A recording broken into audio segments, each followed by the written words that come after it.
Hello everyone, in this video I'm going to talk about salami because salami has a very important part in my life.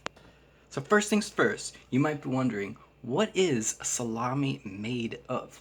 Well, salami is going to be made out of pork, right? Usually. It's going to have some garlic in it, it's going to have fat in it, it's going to have spices, it's going to have wine or vinegar, it's going to have a whole bunch of different things. So you grind it. I'm going to talk about how we're going to make it.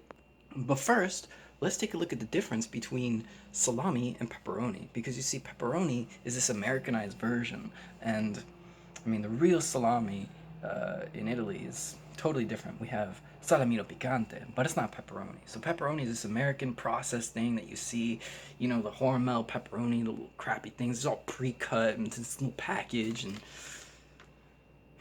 I mean, it's just nasty. But that's the stuff that you put on your pizzas, right? So salami is actually going to be a lot sweeter, a lot more tender, and it's just going to have a lot more flavor. So even when I do make pizzas and stuff, I actually put salami on my pizza. I don't put pepperoni on my pizza because, like, it's just not going to taste as good.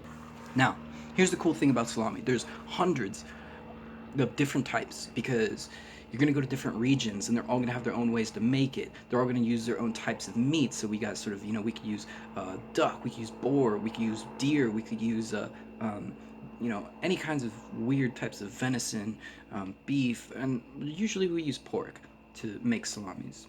There's a whole bunch of different types, like the you get the cacciatore, you get the chorizo, you have salame felino, you have the sopressata, you have hard salami, Genoa salami, you have salame milanese, you have all sorts of salami, and I think my favorite's probably going to be the salame felino, but you can really only get that stuff in the authentic Italian, European places, so good luck with that. Now, now, of course, you can keep salami for a really long time because it's cured meat, so you can leave it as long as you don't cut it. You just wrap it up in plastic. You leave it in your fridge for a long period of time, several months. But if you do cut into it, if you slice it up, remember I was talking about those pepperoni slices, and it's only really going to last you for about a couple weeks. So you really don't want to be slicing up your salami. All right, so this is how you make a salami. You want to start by grinding your meat, right? You're gonna grind your meat up along with all the fat. You're gonna grind it in this big meat grinder, and then it's gonna come out, right? You're gonna mix it up in the bowl afterwards. You're gonna use spices. You're gonna put all your sauces, whatever you want to put in there, the flavors and things like that.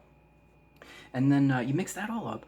And what you're gonna need intestines, okay? Real intestines. So you gotta go buy the intestines from some website, and then you're gonna have your meat pumper. So you're gonna put a little tube, right? It's gonna push it through the tube, and you're gonna attach the intestines to the tube, and you're gonna push the meat through the tube like you've seen on Hell's Kitchen, or they make the sausages. You're gonna put the meat and push it through the tube, and it's gonna fill up the intestines, and then you're gonna wrap it, or you're gonna pinch it, and you're gonna use some string to wrap it up, so that way it's gonna make little sausage links just like that.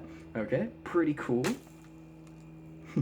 Now, the crazy thing about salami is you're gonna have to leave it out for a really long time. You're gonna want to find a nice cool place around 20 degrees Celsius. Probably if you live in a hot place like San Diego, then it's not gonna be a good place to be making salami. So try to go for like the cold seasons. Try to maybe even just like a cold place, or you could do this in your fridge or something like that. So just leave it in a cool place for around 20 degrees Celsius for a week. Once it's done there, you're gonna find mold on that salami. That's some good mold, let it mold.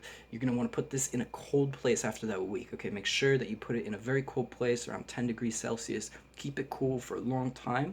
Get rid of that mold, and after 30 days, so it's already been a week in the 20 degrees Celsius, and 30 days in the cool 10 degrees Celsius, just like that. Once you do that, it's going to be ready to be pulled out, cut, and enjoyed. Now let me remind you that sopressata salami, that's going to be this one here. It's called salame nostrano for some reason here, but it's actually not salame nostrano. It was another type of salami. This one is just general sopressata.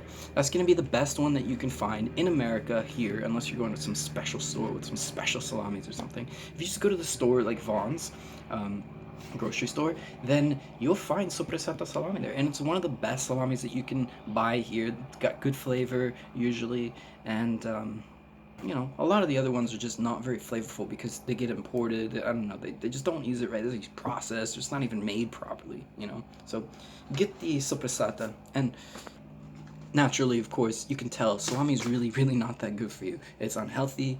It's bad. It's got a lot of saturated fat. It's gonna make you basically die faster. So you're gonna clog your arteries. You know, you're gonna get heart problems and all that stuff. But you know, if you just have a little bit here and there, it's not gonna be a problem. Now you're wondering, what is the best salami? I'll get you a secret. The best salami is gonna have a skin on it. If it doesn't have a skin, you know it's not really made like a real salami should. And so that's the telltale sign. If you can find a good salami, it's gonna have the skin on it. And I highly recommend the salame felino if you can manage to find one of those. Now this concludes my video about salami. Hope I made you really hungry.